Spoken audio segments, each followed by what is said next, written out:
कोई आदमी मर जाता है तो स्त्री पर पूरा इल्जाम, पूरे आरोप, पाप दोषी अपराधी की तरह रहती है वो। और वो खुद कहती है कि मैं तो डायन हूं, मैं डाकण हूं, मैं खाएगी। वो खुद स्वीकार कर लेती, क्योंकि समाज ने पूरा तय कर रखा है कि तेरी वजह से, अगर तू चाहती तो वो पहले नहीं मरता। तेरा तूने पुण्य नहीं किया, तूने पुण्य नहीं किया, तूने व्रत नहीं किए सही से, तूने शिव महादेव की पूजा सही से नहीं की, अन्यथा तेरा महादेव तेरे से पहले नहीं जाता। ये देव है तेरा, भले वो शराबी हो, कबाबी हो, मारता हो, पीटता हो, वो देवता है, परमेश्वर है। ये सारा उसके अंदर भरा गया, उसको इस प्रकार रखने के लिए। तो ये जब खबर आई और लोगों ने इसको सोशल मीडिया पर भेजा, तो मैंने उससे देखा कई जगह पर आई, तो कई लोग कह रहे हैं कि ये तो बहुत गलत है, जालोर सिरोही में ऐसा है। ये जालोर सिरोही में नहीं है, ये तो पूरे उत्तर भारत में है। कमो बेश मान सकते हैं इसको। 6 महीने की जगह 2 महीने है। ये थोड़ा ही है कोई महीना भर बाद में ही कोई स्त्री घर से बाहर निकल जाए। ये तो कहीं पूरे राजस्थान में कहीं नहीं दिखाई देता कि महीने भर बाद में किसी का पति मर गया और वो 1 महीने बाद में मजदूरी पर चली गई हो, खाने कमाने के लिए चली गई हो, कहीं भी चली गई, नहीं, कोई संभव नहीं है।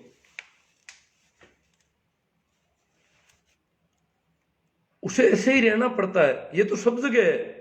वहां तो है 6 महीने बाद में वो एक बार पीर जाएगी, रिन्यूअल होकर के आएगी, और उसके बाद वो जो है मजदूरी पर जा सकती है, मजदूरी पर। और तो वैसे भी विधवा को चाहे कहीं पर भी देख लो, पूरे राजस्थान में हम देख ही रहे हैं कि विधवा स्त्री कहीं गली मोहल्ले में बाहर नहीं दिखाई देती कभी भी मरने के बाद, सामान्यतः। क्योंकि वो डरती है कि मैं कहीं गली में खड़ी होंगी, रास्ते पर खड़ी होंगी, और कोई किसी काम से जाएगा, जरूरी काम से, और वो देख लेगा कि मुझे अब सुकून हो गया विधवा का, तो मुझे गालियां देगा कि देखो रांड घर में पड़ी कौन रे वे, आ रांड कदी घर में नहीं टिके, बारे मुंडा काटे, कोई छोका काम मत जावा, रांड हम आएगी।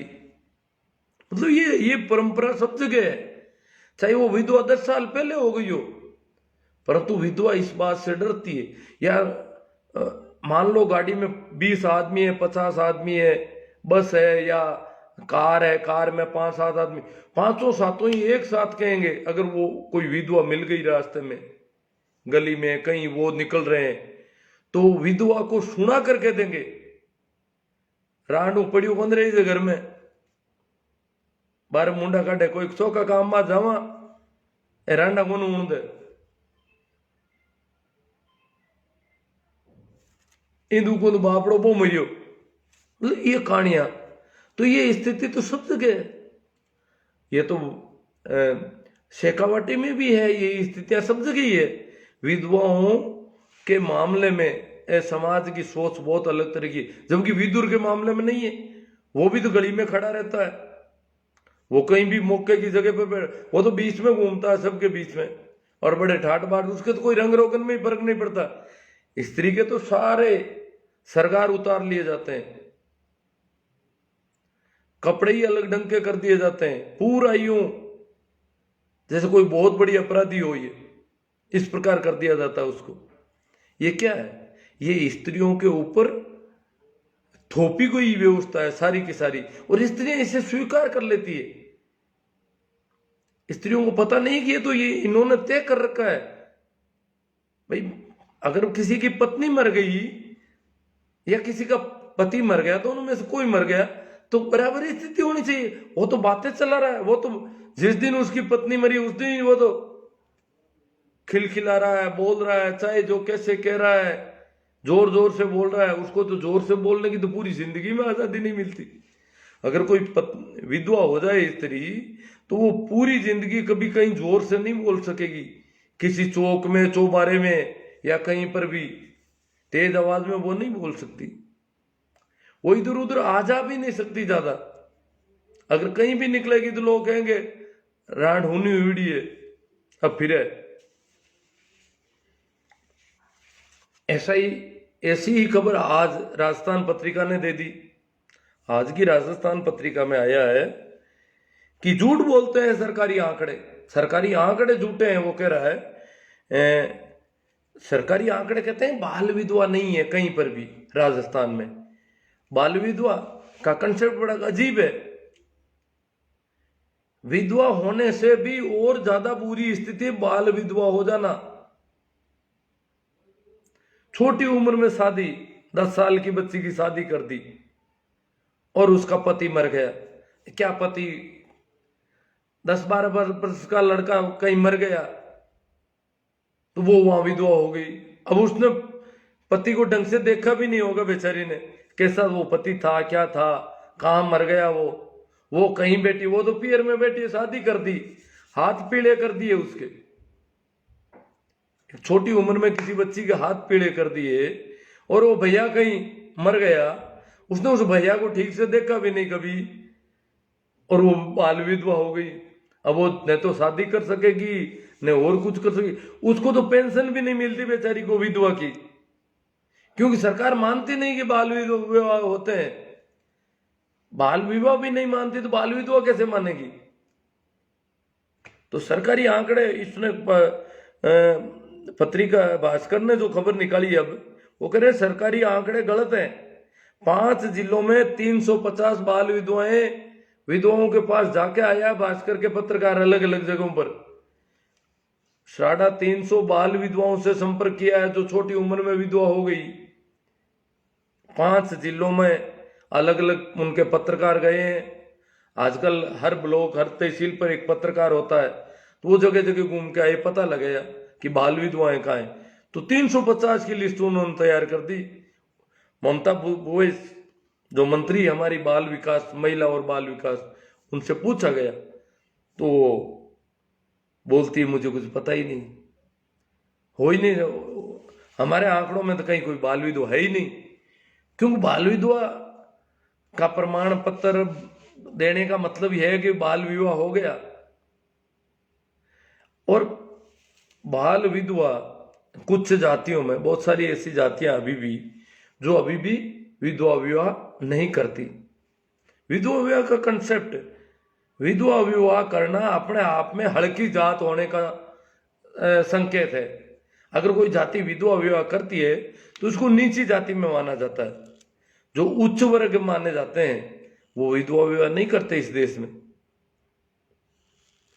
और ज्यादा ही उच्च वर्ग है तो फिर तो सती होने चाहिए। ये तो देखो, मेरी दृष्टि में इस देश की स्त्रियों को विलियम बेंटिंग की पूजा करनी चाहिए, न कि राजा रामचंद्र की। विलियम बेंटिंग जिसने सती प्रथा का कानून, सती प्रथा निरोध कानून, निषेध कानून बनाया, इस देश की स्त्रियों के लिए पूजनीय है विलियम बेंटिंग, जिन्होंने राजा राम मोहन राय की बात को माना, समझा, सर्वे किया, इस देश की स्थितियां देखी कि यहां तो स्त्रियों को जलाया जाता है, जिंदा जिंदा स्त्रियों को जलाया जाता है, ये सारी चीजें देख करके। और उसने कानून बनाया इस देश में, जिस सती को देवी माना जाता था, जिस सती की पूजा होती थी, ढोलता से बजते थे, बड़े बड़े आयोजन होते थे सती की महिमा में, मेले भरते थे, उसको विलियम बेंटिंग ने, पहला आदमी है इस देश के इतिहास में हजारों वर्षों में जिसने उसको निषेध बना दिया। तो इस देश की स्त्रियों के लिए अगर कोई पूजनीय है तो विलियम बेंटिंग है। इस देश की स्त्रियां इन शास्त्रों में, इन रामचरितमानस के पाठ ढूंढती है जिनमें सती इनकी अग्नि परीक्षा का उल्लेख है, वो किताबें पढ़ती है। मतलब स्त्रियों को यह समझ नहीं है कि हमें करना क्या चाहिए। राजा राम मोहन राय को अपना आराध्य मान ले कि वारे राजा राम मोहन राय, तुमने हमने जलने से तूने बचाया, अन्यथा ये तो जलाते ही रहते हमको, पति मर गया जला दो। ईश्वर चंद्र विद्यासागर पहले व्यक्ति है इस देश में जिन्होंने अपने बेटे की शादी एक विधवा स्त्री से की। हालांकि अरब में जैसे मोहम्मद साहब है, स्थिति वहां भी ठीक नहीं है। मोहम्मद साहब ने उस समय बहुत अच्छा काम किया था। मोहम्मद साहब ने उस समय क्या है कि अरब के कबीले थे और कबीलों में रोज डाकुओं से लड़ाई झगड़े से होते थे। अरब के रेगिस्तान में ये स्थितियां थी, तो उसमें आदमी मर जाते थे और स्त्रियां बहुत ज्यादा थी, आदमी बहुत कम थे। तो मोहम्मद साहब ने कहा, और विधवा स्त्रियों की कोई भरमार थी, जगह जगह रोती पड़ी रहती थी, उनको कोई अपनाने वाला नहीं था। तो मोहम्मद साहब ने अपने से 15 वर्ष ज्यादा उम्र की खदीजा से शादी की। खुद से काफी बड़ी उम्र की स्त्री से, विधवा स्त्री खदीजा से शादी की और लोगों से आह्वान किया कि कम से कम मर्द हो तो 4 शादी करो, कम से कम 4 महिलाओं के भरण पोषण की जिम्मेदारी एक एक मर्द को लेनी चाहिए। ये महिलाएं इतनी घूम रही है इस देश में, उस इलाके में महिलाएं बहुत ज्यादा थी, पुरुष कम थे। तो मोहम्मद साहब ने यह आह्वान किया, ये महत्वपूर्ण काम उन्होंने किया। हालांकि आज वहां भी बुर्का है, महिलाओं की आजादी अगर देखें तो अरब देशों की हालत भारत से भी ज्यादा गंभीर है। तो मेरी दृष्टि में जैसे ईश्वर चंद्र विद्यासागर ने अपने बेटे की शादी करनी थी, तो उन्होंने कहा कि विधवा विवाह होने चाहिए। विधवा विवाह का उस जमाने में कोई नाम ले ले, जैसे आज भी राजपूत, यहाँ तक कि ब्राह्मणों में, राजपुरोहितों में, कई ऐसी कौमें जहाँ विधवा विवाह का अगर खुले मन से कोई कहने लग जाए कि विधवा विवाह की हमें अब शुरुआत कर देनी चाहिए, तो लोग एकदम से भौएं तान लेते हैं, नाराज हो जाते हैं, भड़क जाते हैं। ये कैसी बेवकूफी की बातें करते हैं, हमारा समाज और विधवाओं से विवाह करेंगे हम, हमारा रहना मंजूर है, विधवाओं से विवाह नहीं करेंगे। तो ये जो स्थिति ये उस समय बहुत ज्यादा थी। तो ईश्वर चंद्र विद्यासागर ने पूरे समाज के विरोध को इनकार करते हुए कहा कि मेरे बेटे की शादी विधवा से ही करूंगा, सीधी, किसी कंवारी लड़की से शादी नहीं करूंगा, और विधवा से शादी की उन्होंने। तो ये लोग हैं जिन्होंने इतनी मेहनत की। तो स्त्रियां ईश्वर चंद्र विद्यासागर का नाम नहीं जानती, स्त्रियां राजा राम मोहन राय की पूजा नहीं कर सकती, और पूजा किन की कर रही है? अपने उन शास्त्रों की बातों की। अतीतों उन्मुख जो भी अतीत है इस देश का, या जैसे देखा जाए तो पूरी दुनिया का अतीत, इस पुरुष द्वारा स्त्री पर किए गए अत्याचार और शोषण का इतिहास है। पूरी दुनिया का अतीत ऐसा है, ये भारत ही नहीं। अगर देखा जाए तो कहते हैं कि चाइना की जो पहली जनगणना हुई उसमें स्त्रियों की गणना जड़ वस्तुओं के साथ की गई, आदमियों के साथ की गई नहीं। जब सामान गिना गया, जब कुर्सी टेबल इनकी गिनती हुई, तो उनमें स्त्रियों को भी गणना कर ली गई। जनगणना में उनको जन नहीं माना, मनुष्य नहीं माना। आनट गए लोग मिन आएगा भाई, अरे तो थे मिन को नहीं गए, मैं तो लुगे यहां। ये क्या है? ये उनकी सोच है। ये तो वास्तव में आदमी है, मनुष्य है।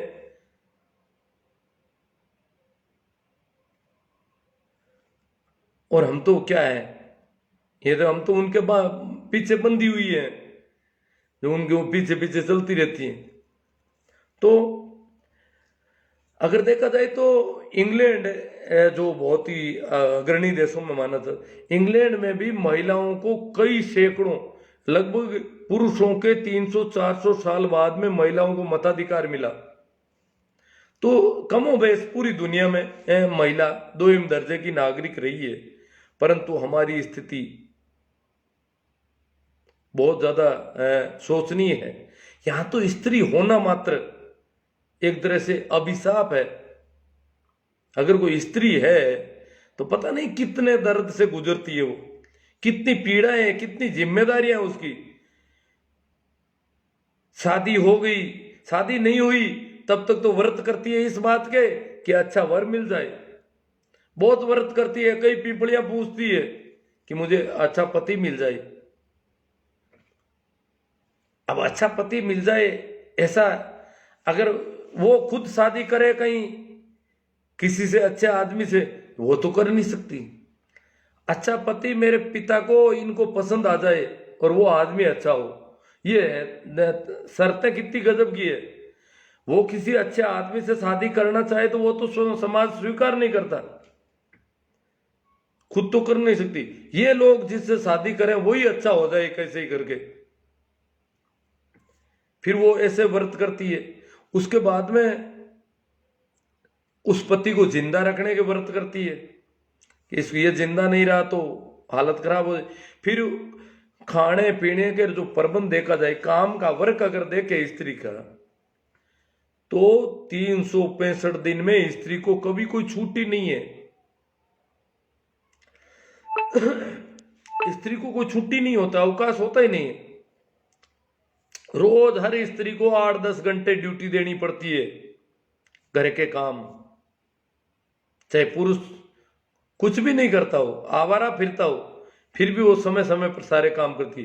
फिर बच्चों की देखभाल, इतने, और जैसे साफ सफाई, झाड़ू पोछा, ये तो ठेका ही है। ये नहीं है कि भाई सोमवार को तो पोछा पति देगा, मंगलवार को ये देगी। बर्तन साफ करना, यहाँ तक कि पतियों के कपड़े तक धोती है आजकल, तो और ज्यादा खराब कर दिया इन लोगों को। तो ये सारी बातें अगर देखें तो स्त्रियों की जो है, जैसे कई बातें आई थी पिछले समय, पर्दा प्रथा की बात आती है तो भी कुछ लोग चिढ़ने लग जाते हैं। यहाँ सुरसुरा में तेजा जी के मंदिर में स्त्रियों के प्रवेश की मैंने एक बार बात की तो उसमें भी लोग भड़कने लग गए। ये हमारी हालत है। और आने वाले समय में जब सोचेंगे तब पता चलेगा यार पहले कैसे बेवकूफ लोग थे जो मंदिर में भी नहीं जाने देते थे स्त्रियों को। और तो आज जो अपन कह रहे हैं वो कौन है, हम क्या हैं फिर? हमारे जमाने में अगर स्त्री मंदिर में नहीं जा सकती, ये क्या है? ये बेटी को बचाने की नौबत भी इसी वजह से आई, इन सोच की वजह से। तो स्त्रियों को मुख्य रूप से मैं तो ये चाहता हूं कि स्त्री जाति, स्त्रियां सभी जो है अतीत उन्मुखी मानसिकता से बाहर निकले, और कर रही है। आज की नई लड़कियां कभी जीन्स पहन लेती है, मोबाइल हाथ में लेके निकलती है। ये क्या है? ये है उस अतीत को इनकार करना। क्यों? अतीत ने बहुत परेशान किया, बहुत दुखदायी रहा है अतीत। हालांकि वो कितनी भी जीन्स पहन लो, शादी के बाद तो सलवार सूट भी नहीं पहन पाती। हरियाणा और शेखावाटी में पहनते हैं, वो रिवाज हो गया वहां तो, बाकी जहां नहीं पहनते हैं वहां तो नहीं पहन सकती। फिर शादी होते ही उसको सिर तो ढकना ही पड़ता है, कम से कम बांध दी जाती है बुरी तरह से, बोलना करना चलना फिरना। शादी होते ही एक तरह से पूरी बाजीगर की बंदरी बना दी जाती है उसको, करनी पड़ती है शादी। बेचारी करे तो क्या करे। और शादी करते ही जो हालत हो रहे हैं, अगर मारवाड़ और मेवाड़ और इन इलाकों के देखें तो हालत बहुत बदतर है। बहुत सारी ऐसी स्त्रियां जो नौकरी पैसा है और है, उनके साथ भी कभी चर्चा करते हैं तो वो कहती है आप हमारे घर को तोड़ दोगे। तो मैंने कहा भाई बात क्या है, आप क्या हाँ हम समझती हैं स्त्री होना ही दुखदाई है। स्त्री का जन्म क्या पाया है हम जानती हैं। जिसके पैर ने फटी विवाई वो क्या जाने पीर बुराई। एक कोई भाई उनके भाई किसके था,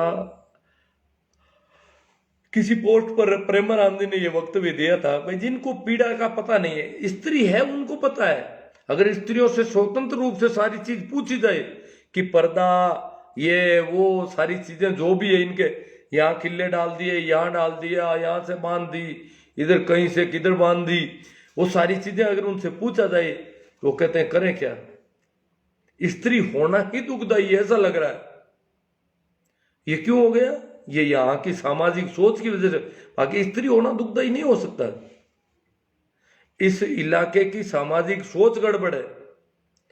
और उसने ऐसे ढंग से पूरी तजवीज से उसको बांध दिया पूरी तरह से, ताकि कभी वो स्वतंत्र नहीं हो सके, और वो पुरुष की दासी की तरह फिरती रहे, इसको जिंदा रखने के प्रयास करती रहे, इसकी सेवा करती रहे।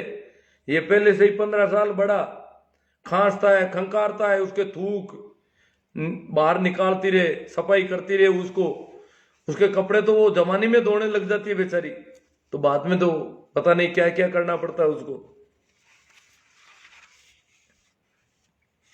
तो स्त्रियों को इस अतित्वोन्मुखी मानसिकता से बाहर निकलना है, विशेषकर स्त्रियां खुद अतीत की प्रशंसा करती है तो बड़ा यूं बेतुका लगता है।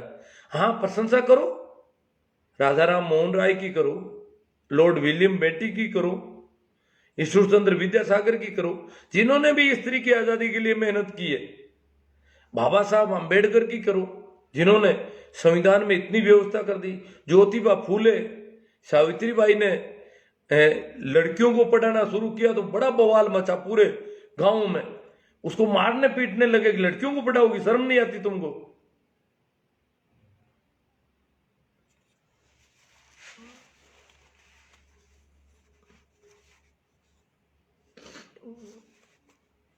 तो अब अपन चर्चा करेंगे इस पे, जो कमेंट आए हैं। कमेंट देखो, विरोध तो होगा पूरा भाई।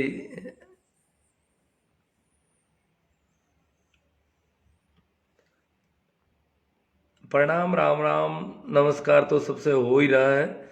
ओम जयपाल जी, सर्दी आएगी कहीं से? हाँ, सर्दी आई है। सर्दी कब थी, आज कुछ कम हुई लगती है थोड़ी।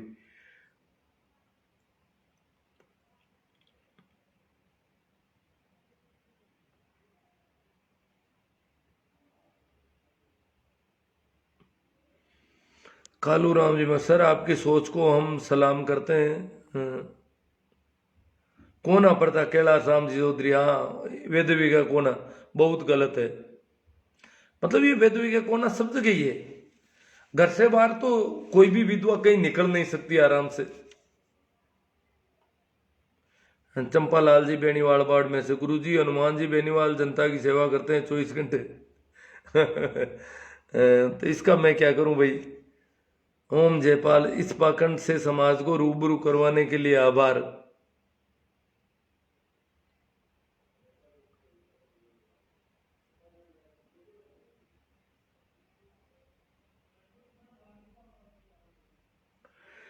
हाँ भाई, सगाराम जी गोलिया, ये सब पंडितों के बनाए हुए हैं, कौन मना कर रहे हैं?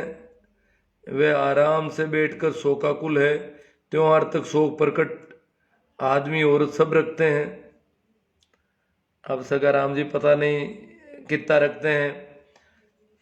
आदमी तो 12 दिन में भी खुला घूम रहा है और उसको रोटी नहीं मिलती बेचारी को, विधवा को खाने पीने भी नहीं दिया जाता ढंग से। चारों ओर से 4 जने पकड़ लेती है औरतें, उड़ती है तो पैरों से चलने नहीं देते बेचारी को। काम तो कैसे कर पाएगी? और राबड़ी पिलाई जाती है, पता है सगाराम जी? नमक, बिना नमक की राबड़ी। आदमी तो पत्नी मर गई है, वो मिठाइयां खा रहा है 12 दिन में, और पत्नी को राबड़ी, वो भी बिना नमक की। चाहे उसका छोटा बच्चा है, उसको दूध मिलना है उसका, फिर भी उसको राबड़ी के अलावा कुछ नहीं पिलाया जाता। वो बच्चा कमजोर पड़ जाता है क्योंकि उसको दूध ढंग का नहीं मिलता उस राबड़ी की वजह से। वो राबड़ी पी नहीं पाती, थोड़ी बहुत पीती है। अशोक कुमार जी कहते हैं, स्वामी जी मेरे गांव में बहुत होते हैं बाल विवाह गुजर जाति में। हाँ अशोक कुमार जी, ये जो रिपोर्ट आज आई है भास्कर में, उसमें भी ये लिखा है कि सबसे ज्यादा बाल विवाह ओबीसी में होते हैं। तो गुजर भी एसबीसी ओबीसी अभी मिलते जुलते ही हैं, तो इस उनके आंकड़े हैं, वो कह रहे सबसे ज्यादा ओबीसी में होते हैं। जैसे हमारे मारवाड़ में प्रजापत एक जाति है, तो प्रजापतों में शादी जो है, रिश्ता तो गर्भ में बच्चा होता तभी हो जाते रिश्ते तो, और फिर जन्म के तुरंत बाद ही शादी हो जाती थी। किसी की 6 महीने बाद, किसी की साल भर बाद, किसी की 2 साल बाद। बिल्कुल छोटी उम्र में बच्चों की शादी होती थी। जो उनको पकड़े पकड़े शादी करते थे, दूसरे उठा के ले जाते थे। ये हालत है।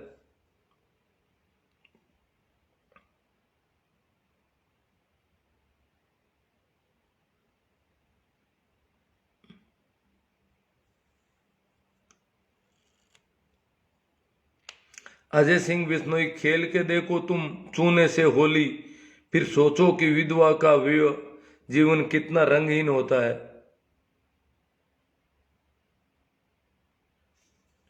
टीना डाबी के बारे में बताओ। टीना डाबी के बारे में बात तो कर लेंगे हम, टीना डाबी की भी करेंगे एक दो बातें करेंगे। देखो, टीना डाबी ने शादी कर ली और ऐसे समय में टीना डाबी की शादी कोई न तो अरेंज मैरिज है और न वो प्रेम विवाह। मेरी दृष्टि में टीना डाबी की जो शादी हुई है वो न तो अरेंज मैरिज है न प्रेम विवाह। हाँ, घर वालों ने स्वीकृति दे दी। अब वो दोनों जो है, टीना का वो हस्बैंड, मुझे नाम याद नहीं आ रहा है, ये दोनों ट्रेनिंग में साथ हुए। टीना यूपीएससी टॉपर इंडिया और वो सेकंड टॉपर। एक सलमान है, क्या नाम है उसका, वो सेकंड टॉपर था और ये टॉपर थी। तो इन दोनों की आपस में देखो बात तो हो ही जाती है, भाई मैं ये टॉपर आई है, वो सेकंड टॉपर रहा, तो उसने भी वहां ट्रेनिंग में साथ थे, तो बातचीत हो गई होगी आपस में। और फिर बातचीत होते होते बात बढ़ गई और वहीं से इन्होंने दोनों टॉपर ने शादी करना तय कर लिया। तो प्रेम विवाह अगर होता तो पूरी दुनिया पड़ी थी, ये सेकंड टॉपर ही क्यों? या जो सेकंड टॉपर है उसका प्रेम विवाह जो यूपीएससी टॉपर से ही क्यों? वो किसी और टॉपर से हो जाता, किसी और से हो। इसका मतलब ये एक परीक्षा के रिजल्ट से तय हुआ इनका शादी का मामला। इनकी मानसिकता पता नहीं कैसे हुई। ये जो यूपीएससी की चयन प्रक्रिया है, उसकी परीक्षा, इंटरव्यू वगैरह सारा जो परिणाम आया आखिरी, उसमें एक टॉपर है, एक सेकंड टॉपर है, और इन दोनों ने आपस में शादी कर ली। तो ये कैसे तय हुआ इनका शादी का मामला? अगर वो यूपीएससी से टॉपर और सब टॉपर नहीं होते तो शायद इनकी शादी नहीं होती। तो इसका मतलब इसको प्रेम विवाह भी नहीं कहा जा सकता, ये उस रिजल्ट से निकला हुआ विवाह है। और इसलिए वो विवाह जो है, ठीक है, दोनों समझदार हैं, काफी क्वालिफाई हैं, और उनकी अपनी जिंदगी का मामला, किसी की भी निजी जिंदगी में झांकने का हमारा कोई हक नहीं। उन्होंने, उनकी अपनी जिंदगी है और उन्होंने बहुत ही शालीन तरीके से तलाक का जो एप्लीकेशन दिया है, अप्लाई किया है, बहुत ही गजब का तरीका। उन दोनों की पूरी सहमति, 100% सहमति है। दोनों ने लिख दिया कि हमारे विचार अब नहीं मिलते, जो मिल गए, अब हमारे विचार नहीं मिलते, इसलिए हम तलाक चाहते हैं। तो कोई लड़ाई नहीं, कोई झगड़ा नहीं, तो हमें क्या लेना देना टीना डाबी वाले मामले में अगर देखा जाए तो। परंतु कुछ लोग कहते हैं प्रेम विवाह असफल है, ऐसी बात नहीं है। ये विवाह मेरी दृष्टि में न तो प्रेम विवाह है न अरेंज मैरिज है। हाँ भाई, सग्राम जी गोले कहते जाटों में तो पुराने जमाने से ही विधवा विवाह का प्रचलन था। हाँ, काफी पुराने जमाने से था। मतलब ये जाटों को वैसे हल्की जाति माना जाता है। पिछड़े वर्ग, अनुसूचित जाति और आदिवासी जनजातियां, इनमें विधवा विवाह का प्रचलन बहुत पुराने जमाने से है।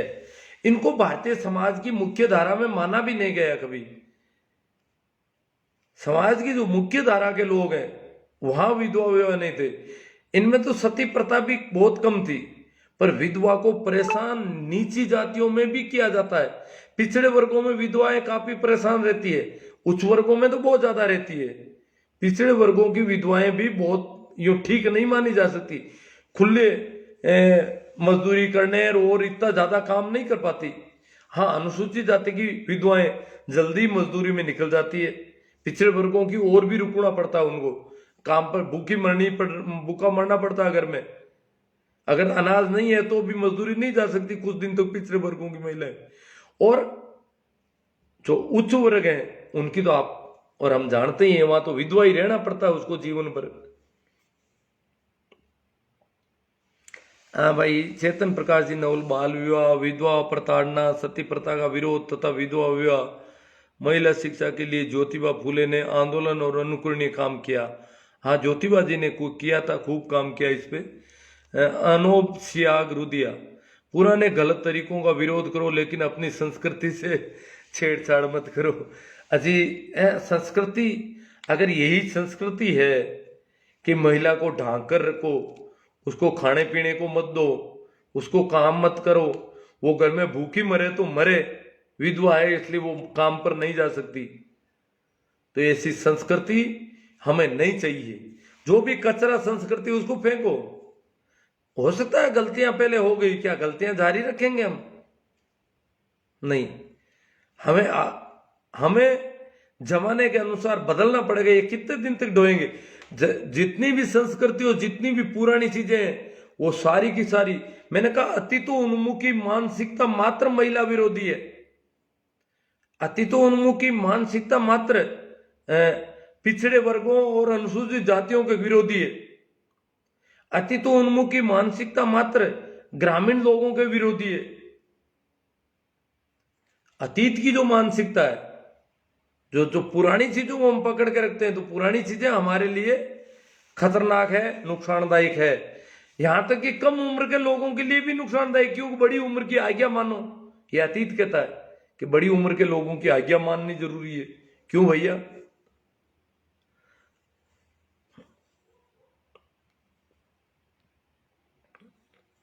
भाई करण परियार कहते हैं आपके विचार बहुत अच्छे हैं, आपके विचारों को समाज अपनाए तो बहुत कुछ सुधार हो जाएगा। नहीं अपना रहा है समाज, तो चल रहे हैं। जब विकास जी पूनिया, जितने आप बता रहे हो उतने खराब नहीं है सा जोधपुर में खराब नहीं। जोधपुर तो क्यों, जोधपुर में तो हालत खराब है ही स्त्रियों के। तो रूपेश बोध, अब तो काफी सुधार हुआ है सामाजिक कुरीतियों में, फिर भी आप सर लगे रहो तो आने वाले समय में समझ में बहुत फायदा होगा, समाज को बहुत फायदा होगा। ये अंग्रेजी लिख देते तो अटक जाता मामला। महेंद्र जादव, ओके सर, चलो। पाखंड और अंधविश्वास से मुक्त होने में बहुत टाइम लगेगा सर, बहुत टाइम लगेगा, सही बात है। अनूप सियाग रुदिया, राजा रामचंद्र महिला सम्मान को मैं तो नहीं देते थे, तो सबसे इस मामले गरीब इंसान था। हाँ, वो इस मामले में गरीब इंसान था।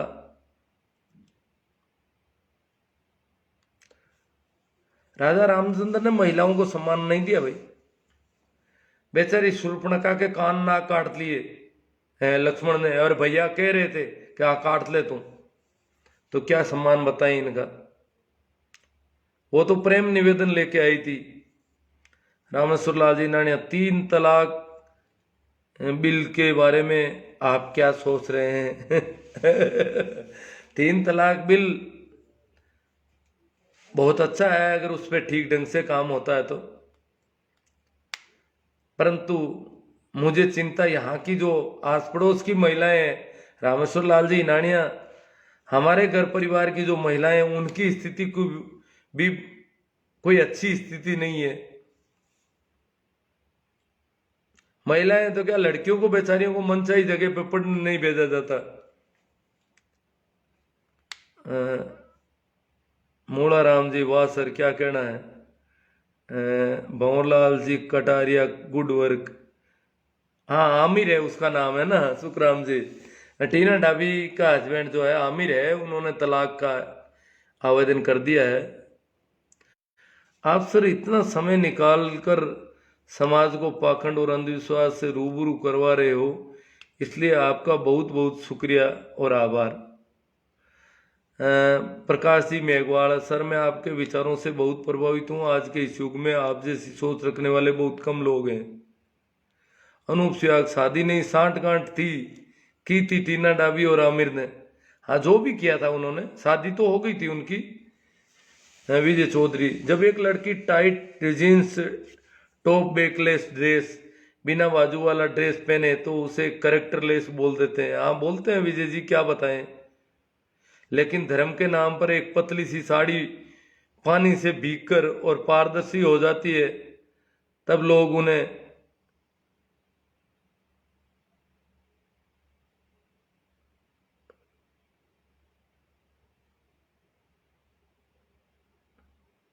व्रती कहते हैं। हाँ वो तो व्रत कर रही है, नहा रही है पुष्कर में, गंगा जी में।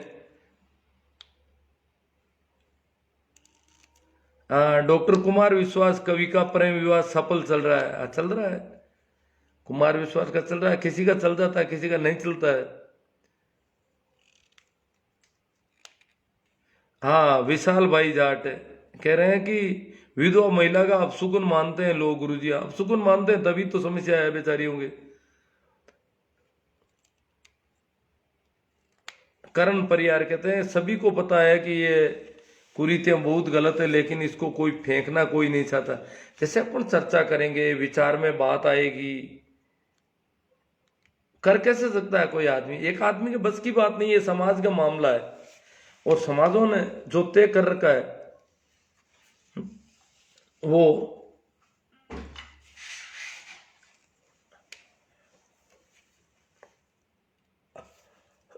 एक आदमी उसमें कुछ कर नहीं सकता।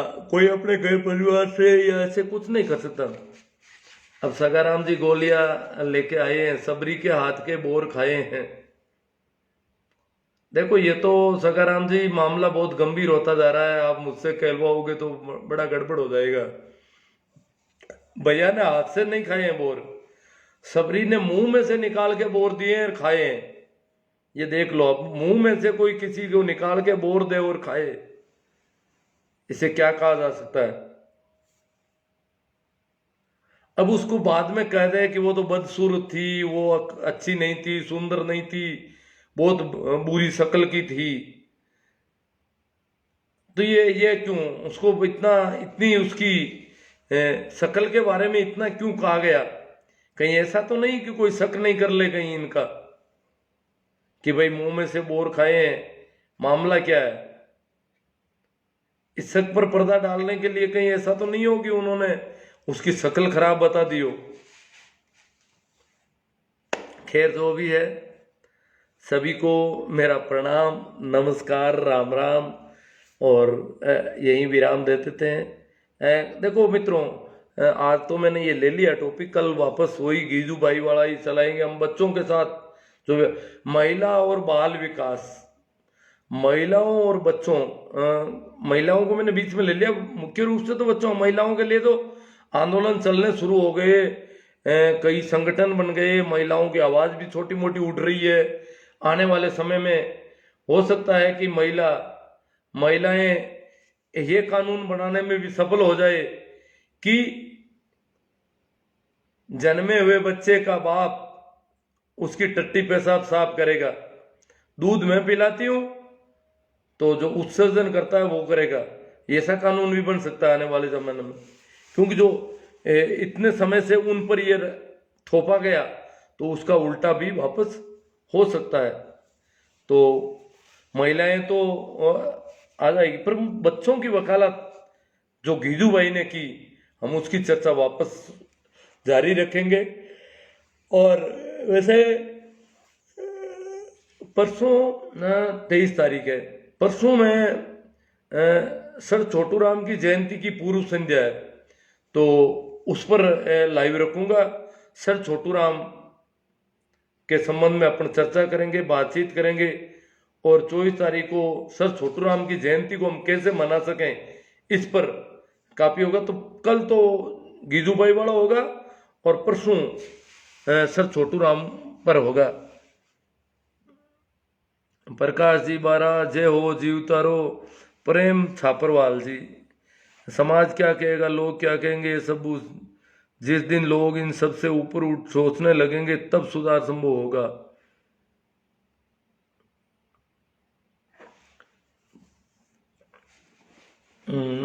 भाई नैन है, कुंभाराम जी नैन बाड़मेर से। गुरु जी आपकी बात सुनकर बहुत अच्छा लगा। ठीक है, आप लोगों का सहयोग देखकर मुझे भी अच्छा लगता है, इसलिए मैं बोलता हूँ। और आप ये सहयोग निरंतर जारी रखें और फेसबुक यूट्यूब के जो भी वीडियोज और हैं उसको आप शेयर करते रहें। थैंक यू, प्रणाम, नमस्कार, राम राम।